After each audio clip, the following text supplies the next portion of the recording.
Offer തട്ടിപ്പ് കേസിൽ പ്രതി അനന്തു കൃഷ്ണന്റെ ജാമ്യാപേക്ഷ മൂവാറ്റുപുഴ മുൻസിഫ് കോടതി ഇന്ന് പരിഗണിക്കും. രാഷ്ട്രീയക്കാരും ജുഡീഷ്യറിയിലെ ഉന്നതരുമടക്കം ഉൾപ്പെട്ട കേസായതിനാൽ ജീവന് ഭീഷണിയുണ്ടെന്നും പോലീസ് സംരക്ഷണം വേണമെന്നും കഴിഞ്ഞ ദിവസം കോടതിയിൽ അനന്തു കൃഷ്ണൻ ആവശ്യപ്പെട്ടിരുന്നു.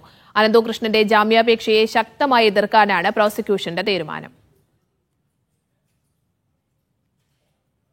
സിജോ വി ജോൺ വിവരങ്ങൾ പങ്കുവയ്ക്കാൻ ചേരുന്നുണ്ട്. സിജോ, ജാമ്യാപേക്ഷ ഇന്ന് പരിഗണിക്കുന്നുണ്ടെങ്കിലും കേസിന്റെ ഒരു വ്യാപ്തിയൊക്കെ പരിഗണിച്ചു നോക്കുമ്പോൾ ജാമ്യം ലഭിക്കാനുള്ള സാധ്യത വളരെ വിരളമാണ്. പ്രോസിക്യൂഷൻ അതിനെ നഖശിഖാന്തം എതിർക്കുകയും ചെയ്യും. ഏറ്റവും പുതിയ അപ്ഡേറ്റ്സ് എന്താണ്? ഇന്ന് കോടതിയിൽ എന്തൊക്കെ സംഭവിക്കാം?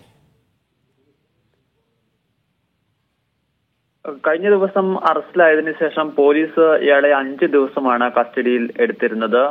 എറണാകുളം, അതോടൊപ്പം തന്നെ കോട്ടയം, ഇടുക്കി എന്നീ സ്ഥലങ്ങളിലൊക്കെ എത്തിച്ച് തെളിവെടുക്കുകയും ചെയ്തിരുന്നു. വിപുലമായ അന്വേഷണത്തിലേക്ക് ക്രൈംബ്രാഞ്ച് നീങ്ങുന്ന ഒരു സാഹചര്യമാണ് നിലനിൽക്കുകയും ചെയ്യുന്നത്. എന്തായാലും ഇപ്പോൾ ലഭിച്ചിരിക്കുന്ന പ്രാഥമിക തെളിവുകളുടെ അടിസ്ഥാനത്തിൽ 34 കേസുകളാണ് രജിസ്റ്റർ ചെയ്തിരിക്കുന്നത്. 37 കോടി രൂപയുടെ തട്ടിപ്പ് ഈ ഘട്ടത്തിൽ കണ്ടെത്തിയതായും പോലീസ് അന്വേഷണത്തിൽ വ്യക്തമാക്കിയിരുന്നു. എന്തായാലും അന്വേഷണം, പോലീസിന്റെ പ്രാഥമിക അന്വേഷണം തുടരുന്നതിനിടെയാണ് ഇന്നലെ ഇതിന് ക്രൈംബ്രാഞ്ചിന് കൈമാറിയിരിക്കുന്നത്. സ്വാഭാവികമായും ഇത്ര വ്യാപ്തിയുള്ള ഒരു കേസാണ് എന്നുള്ളതുകൊണ്ട് തന്നെ പ്രാഥമിക ഘട്ടത്തിൽ നിലവിൽ ഇതിൽ ജാമ്യം ലഭിക്കാനുള്ള ഒരു സാധ്യത കുറവാണ്. നടന്ന തട്ടിപ്പല്ല എന്നുള്ള ഒരു നിലപാടാണ് ഇവർ കോടതിയിൽ പ്രതി അനന്തകൃഷ്ണൻ വ്യക്തമാക്കുകയും ചെയ്യുന്നത്.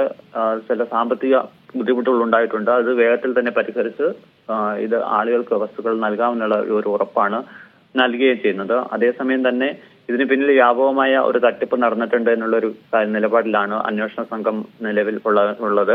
അതുകൊണ്ട് ഇയാളെ കൂടുതൽ ചോദ്യം ചെയ്യണം, കൂടുതൽ രേഖകൾ പരിശോധിക്കേണ്ടതുണ്ട്.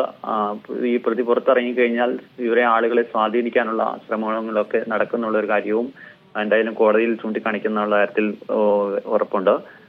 അതാണ് കോടതിയുമായി ബന്ധപ്പെട്ടുള്ള കാര്യങ്ങൾ. എന്തായാലും ക്രൈംബ്രാഞ്ചിന്റെ അന്വേഷണം അത് വളരെ വേഗത്തിൽ തന്നെ മുന്നോട്ട് നീങ്ങുന്നു എന്നാണ് നമുക്ക് മനസ്സിലാക്കാൻ സാധിക്കുന്നത്. 81 അംഗ ടീമാണ് ഉള്ളത്. ഈ അന്വേഷണ സംഘം വൈകാതെ തന്നെ യോഗം ചേരുകയും തുടർ നടപടികളിലേക്ക് പോവുകയും ചെയ്യുന്നു. പോലീസിന്റെ ഭാഗത്തു നിന്ന് ഇതുമായി ബന്ധപ്പെട്ട ഓരോ കേസുകളിലെയും കൃത്യമായ റിപ്പോർട്ട് ക്രൈംബ്രാഞ്ച് സംഘം തേടുകയും ചെയ്യുന്നുണ്ട്. അതിനുശേഷമായിരിക്കും തുടർ നടപടികളിലേക്ക് നീങ്ങുക. എന്തായാലും വൈകാതെ തന്നെ ഇതിന്റെ കൂടുതൽ നടപടികളിലേക്ക് അന്വേഷണ സംഘം കടക്കുമെന്നാണ് നമുക്ക് ലഭ്യമാകുന്ന വിവരവും. ശരി സിജു.